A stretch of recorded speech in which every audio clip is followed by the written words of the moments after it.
دا اوس موقع وه لاړه د الله بنده موږ درته په اول کې وي او ډېر هم درته ویلو چې ګوره یو څو ورځې دي الله وایي ایاما معدودات او بعضو نه منله ایاما معدودات وایي دې ته وایي چې رمضان لاړ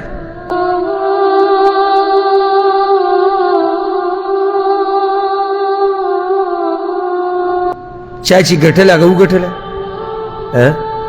چا چې بیلله هغه وبیلله او دا درته ووایم رمضان د الله سره د تجارت یو لوی میدان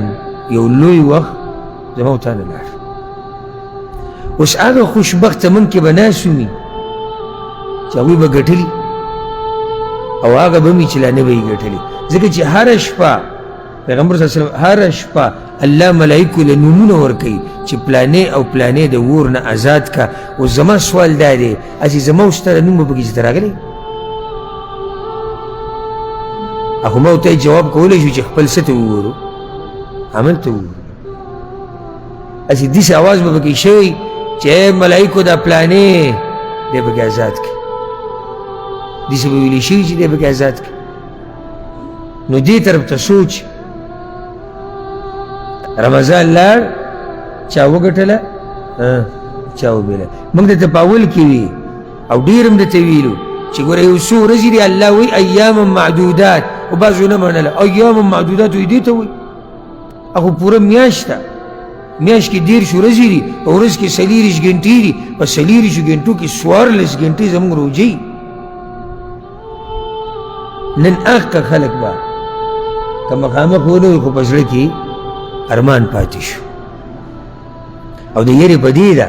ځکه چې کیدی شي راشي رمضان او په موږ باندې د خاورو ډېرې پروت دي نشي کېدی څه خواږه ملګري په دې درس کې په آخري ختم کې ما ته یاد ملګري او خپلوان په آخري ختم کې ما سره ناست نن هغه خواږه ملګري خپلوان زمونږ ورور الله دې وبخي عبدالله په آخري ختم کې ما سره ناست ما ته اوس هم هغه زه یاد دی کوم ځای کې ناست زمونږ والد صاحب په آخري ختم کې ما سره ناست اوس دواړه میاشتې نو کیدی شي را روانه روژې کې په ما باندې د خاورو ډېرې پروت دي په تاسو کې په چا پروت دي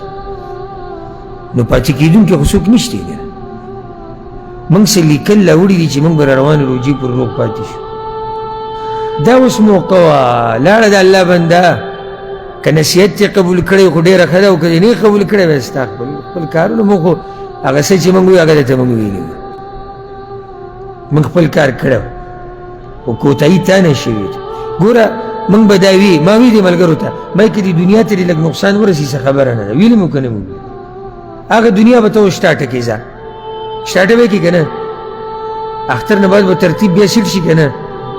روژه به بیا د کوم ځای نه راولي بله د رمضان میاشت به د کوم ځای نه بله راولي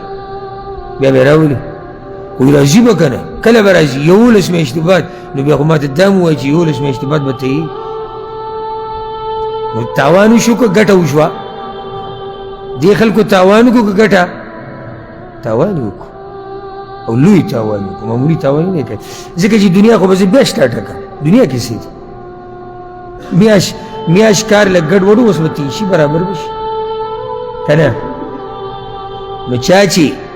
په دې میاشت کې دنیا ته نقصان رسولی دی خو دین ته یې نه دی رسولی ورب الکعبه کامیاب شوي دي او چا چې هغه دین یې نه دی پېژندلی هغه یې شاته کړی او دنیا یې نه خرابولی نو هغه خلک هغه څه شو هغه نن به جاړي نن به ارمان کوي خو اخلاق نو الله دې زموږ په حال باندې رحم وکړي